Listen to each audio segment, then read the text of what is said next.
Good evening. It is the Friday edition of UCTV News. Welcome aboard. I am Sunday Gloria Aboch. Now, the Permanent Secretary, also Secretary to the Treasury, Ramandan Gobi, has assured traders that the electronic fiscal receipting and invoicing solution is not about to be suspended because it is legal. Gobi said this at a media briefing on the state of the economy and the fourth quarter expenditure release of the financial year 2023-2024 at the Ministry of Finance, Planning and Economic Development Conference Hall in Kampala. Our friends, the traders, have issues they have raised. I met them with the team. His Excellency the President called me one morning and said, "Go and talk to the traders and find out the issues they have, and we address them." With my Director of Economic Affairs, with the Commissioner General of URA, we met. And they raised about 3-4 issues. Number one was IFRIS. IFRIS is not a tax. IFRIS is a system used to collect tax. Now, because Ugandans are not used to paying tax, they avoid, some evade. They don't want a system which makes sure that you can't afford to evade. A system is like a CCTV camera watching you. Once you enter the room, the camera is hovering over your head.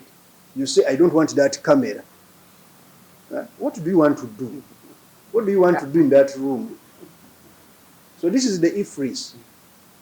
It looks at the supply side and the demand side of the entire ecosystem of a transaction.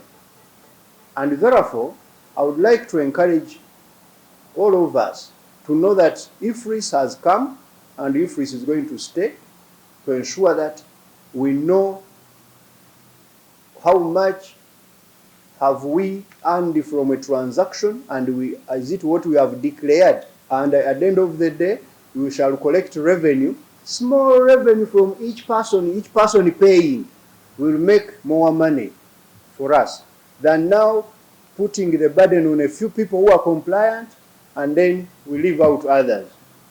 So that is the IFRIS. IFRIS is not a tax, Ugandans. IFRIS is a system. It's like a camera to watch you, what you are doing.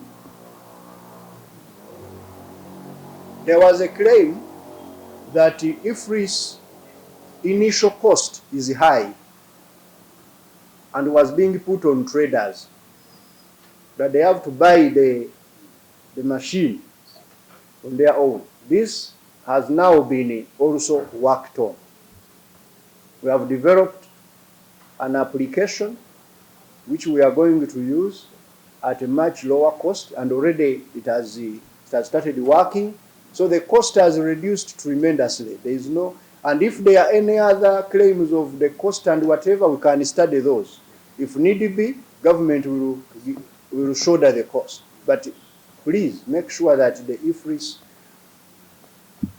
is a no-go area. We are going to implement it so that we can catch those who have been lying about the tax. Another issue they raised was foreigners in retail business. But there are some foreigners who are also doing retail. And I assured the traders that this is going to be addressed with the facts. Because they told us that some of the foreigners, they use Ugandans to register companies. Someone is a foreigner, he gets a Ugandan, because you know, foreigners are not allowed in retail. In some retail, these hawking things, selling a few things in a small shop in Chikubo, they can end at wholesale there and manufacturing. We assured them, the traders, that, and I'm assuring you again, traders, we are going to get to the bottom of this with the facts.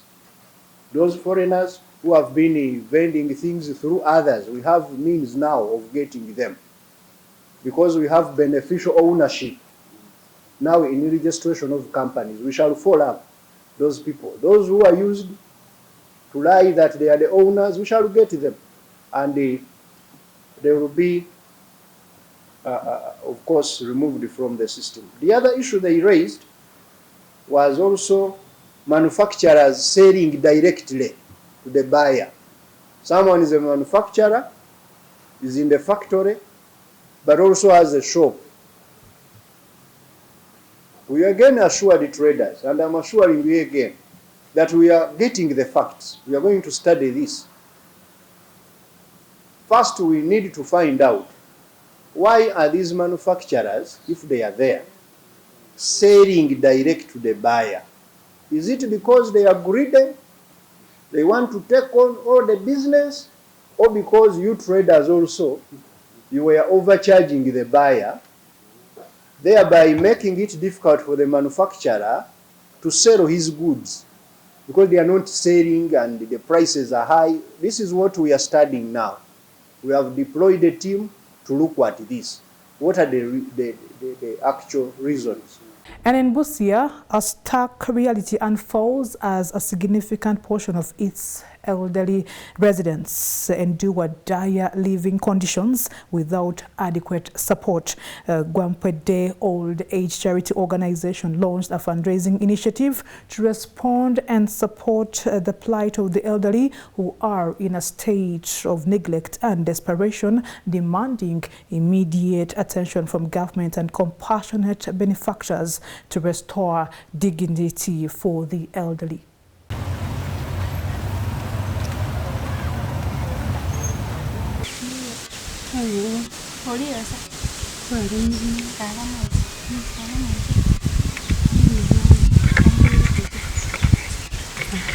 Chronic illnesses like cancers, there is land grabbing, there are also low productivity in terms of our agricultural land, and also so many other issues which come around because of the old age. So as Gampede, we formed this organization to bridge that gap in appreciation to the government's efforts to support older persons. So that is why we do exist. Our plans are that we should reach those who have health issues, to support them to reach hospitals, to be referred to for health facilities, for health services. But again, those who have suffered issues of land grabbing, we have a legal committee, a legal department which is supposed to help them in court, to advocate for them, for their land rights. Then also arbitration in family issues where the people feel that this older person should be neglected, should be isolated after all they are about to die.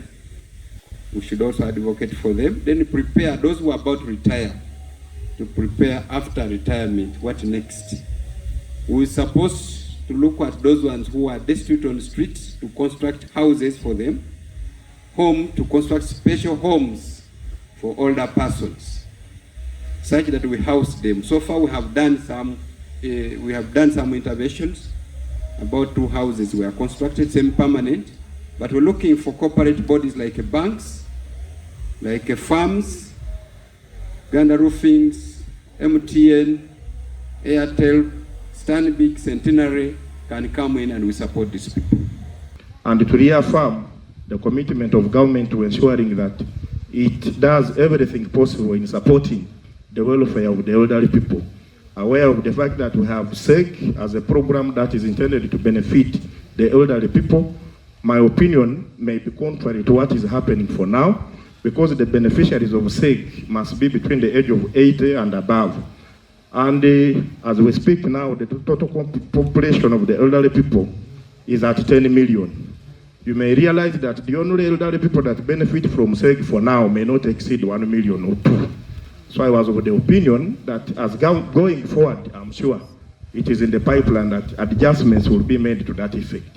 But for now, I must say I'm happy to have interacted with the elderly people here.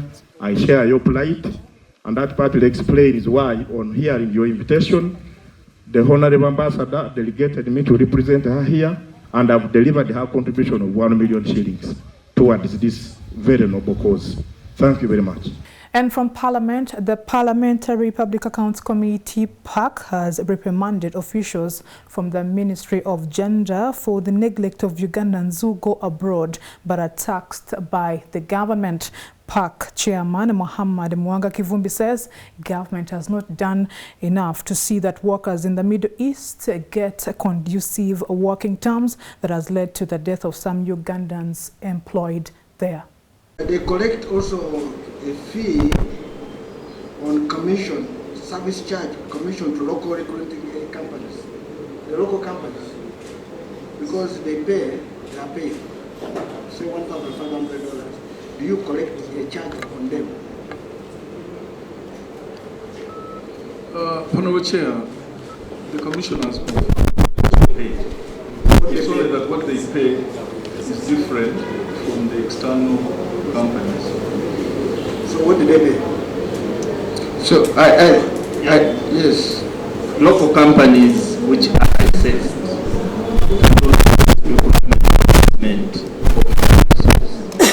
they pay. We have two categories. One is those who deal in unskilled labor force. So they pay application fee of 200 and the license fee of 200. Those who deal in professional, they pay 200,000 for application and 1 million for the license. So now, if I've gone as a maid, do me a maid called also maids? Okay, I'm sure maybe as a maid. Domestic worker. Okay, domestic worker. Yes. Did they also pay you on the salary they earn there? No. You're sure? But so basically, even the $30 is paid by the recruitment company outside. It's not the maid to pay. Is this annually or one? It was one. But if I go, let me ask, because this is also happening. They go at the contract period. For 2 years. For 2 years. Yes. This only applies for only 2 years. Yes. After 2 years, They come back. and when they are going back, they still pay another 30. The other company pays. It's not the person who pays. No. Yes. Don't emphasize the other one. The point I want to establish, Yes. if I have a contract of, because I've been meeting, you see these MPs been paying some of these, please help. I do a lot of helping on these people going out. The question I want to ask, if they go like for 2 years, their contract is over. Sometimes they come back here, okay, and they go back. Yes. And a different order, A different job order. or a different or a new of that very order. So they still pay 30 Yes. because it's now a different thing. Yes. Okay. So what you do, PS, provide us all the documentation and a breakdown of your miscellaneous, how you generated it to a tune of 14, and all your sources of NTR. But just know that there is an audit query. The audit query is based on the number 147,067 vis-a-vis your 47,101. So we expect you to base your numbers. Let me take you on your word. We expect you to generate the 14 billion from 47. And from Parliament, the Parliamentary Public Accounts Committee PAC has reprimanded officials from the Ministry of Gender for the neglect of Ugandans who go abroad but are taxed by the government. The PAC chairman, Muhammad Mwanga Kivumbi, says government has not done enough to see that workers in the Middle East get conducive working terms that has led to death of some Ugandans employed there as maids. In Nambole, the stadium is not ready. It's said not to be ready, so they preferred they should go and play out, which is also a cost to the country, and leave alone being a cost to the country. Morocco offered to host Uganda with Algeria, and Algeria said they cannot play in Morocco, so it brings in that kind of problem. So we want to find out from the minister what is the status and how best can we be able to help. Honorable Speaker and colleagues, in March 2022, a memorandum of understanding was signed between the Minister of Education and Sports, Mandela National Stadium, and the Minister of Defense and Veteran Affairs for the renovation and upgrade of Mandela National Stadium by the UPDF Engineers Brigade, and the contractor commenced work on 1st of August 2022, respectively. The expected date of completion is 25th May 2024. The Permanent Secretary and Secretary of Treasury communicated additional expenditure limits for the second quarter of financial year 2023-2024, amounting, among which was 17.6 billion for completion of the works of Nambole. While the Ministry warranted and invoiced these funds by 25th of March 2024, to date, no funds have been credited to the bank accounts for Nambole National Stadium. Madam Speaker, to be exact, my senior minister has written 3 letters right from December to date. That's what we have as far as Nambole is concerned.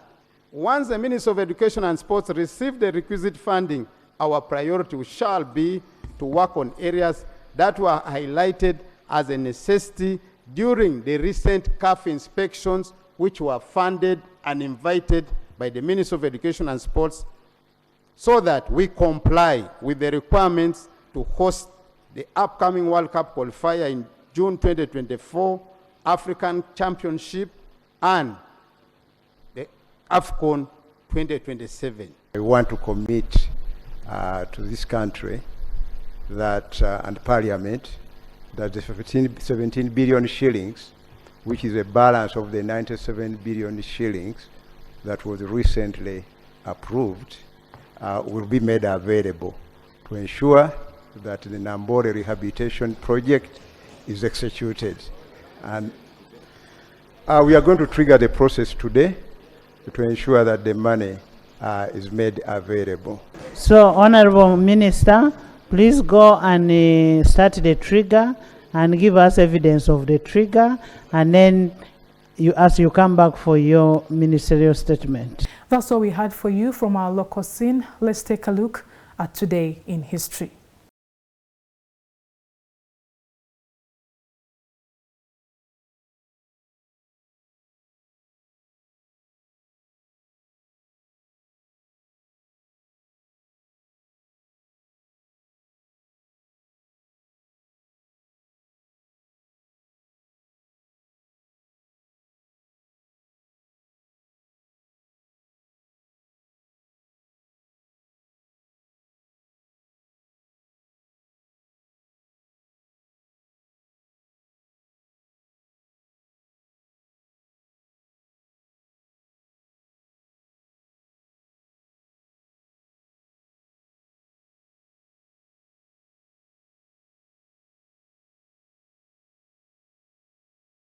Thank you for watching UCTV News. We are going to take a break and we'll be back with the Rome reports.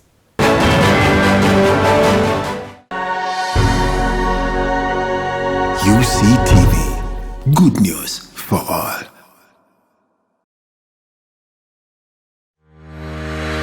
Catch incredible stories of resilience,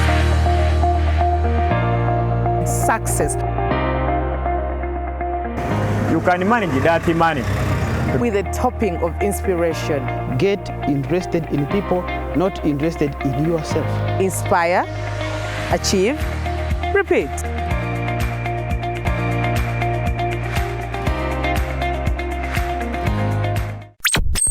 You are watching UCTV, good news for all. For this and more, tune into Kasese Get Radio 100.5 in Western Region, located at the hill of the Diocese of Kasese. KGR brings you all Catholic programs and an advertising platform in all our radio shows like Good Morning Renzori, Chama Toboka, Ukute, the business show, Propeller, the Rico show, and sports. Evaluation by Hingaba Kuluka, Late Night Show, and many others. Our other services include Isuzu Tipa, a no car, public address system, live band, Omokekera, an audio recording studio, and outside live broadcast. For more information, call 0773-597-166 or visit our website www.kasesegatradio.com. Kasesegat Radio, Omusondoria, the voice of truth.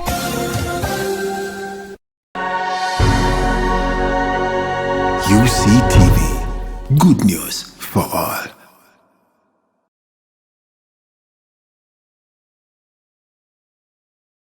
Thank you very much for keeping us company. Do stay tuned to the Uganda Catholic Television. I'm Sunday Gloria Aboch. Good evening and good night.